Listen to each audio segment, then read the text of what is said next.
My mother's scream still echoes in my head. "You're not taking anything from here. Hand over that bag." I tightened my grip on the handle. It wasn't money, just clothes. But in her eyes, even that was theft. My father didn't wait. His fist tangled in my hair, dragging me across the floor. My knees scraped tile.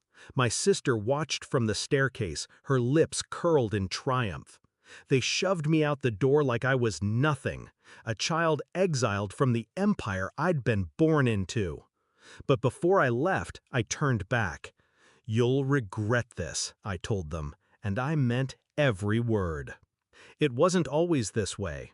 I used to believe in them, my parents, the house, the idea of family. As a child, I defended them to anyone who whispered about their favoritism. "They love us equally," I'd insist. Even when they gave my sister the larger room, the better gifts, the praise I worked twice as hard for. I thought it was my fault, that if I was better, louder, brighter, they'd see me. But love, I learned, wasn't blind. It was selective, and I was never their choice. The will was supposed to be my turning point. 10 million left by my grandfather. Finally, recognition that I wasn't invisible. But when the lawyer read the papers, my parents didn't flinch. They signed over my inheritance to my sister without hesitation, calling it what's best for the family. And then they told me to leave, as if blood didn't bind me, as if I hadn't spent years bending myself into shapes they still refused to love.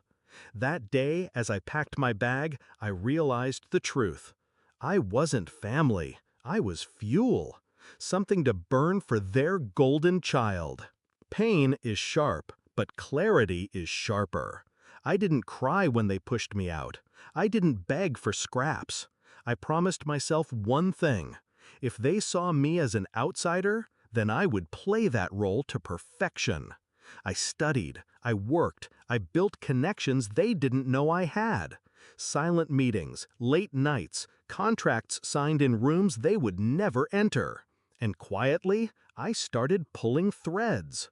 The trust fund my sister flaunted, I tracked every movement of the money.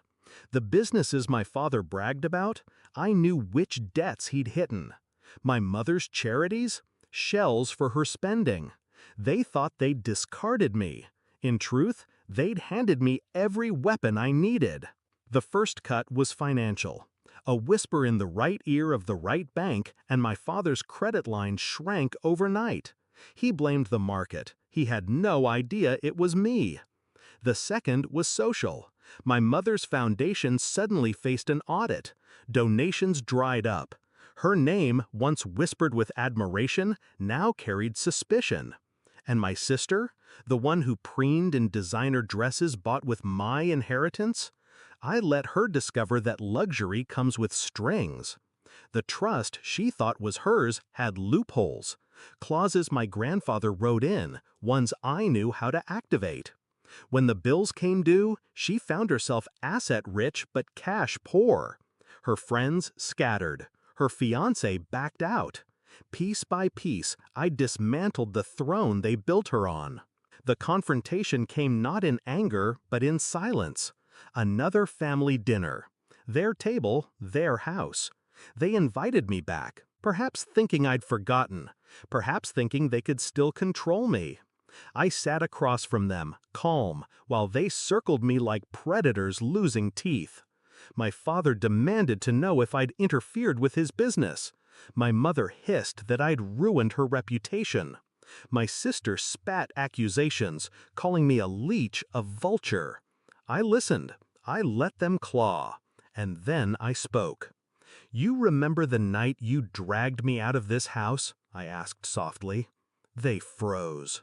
"You told me I had nothing, that I was nothing." I leaned forward. "But here's the truth. You built your kingdom on sand, and I was the tide." I placed a folder on the table, proof of debts, proof of frozen accounts, proof that their empire had already collapsed. My father's hands shook as he flipped the pages. My mother's face drained of color. My sister's voice caught in her throat. This was the regret I promised them, delivered with precision. I left before dessert, walked out the same door they once threw me through, but this time my steps were steady. Behind me, their world crumbled. The wealth they stole, the power they flaunted, the favoritism they weaponized, it was all dust now. I didn't need their house. I didn't need their approval.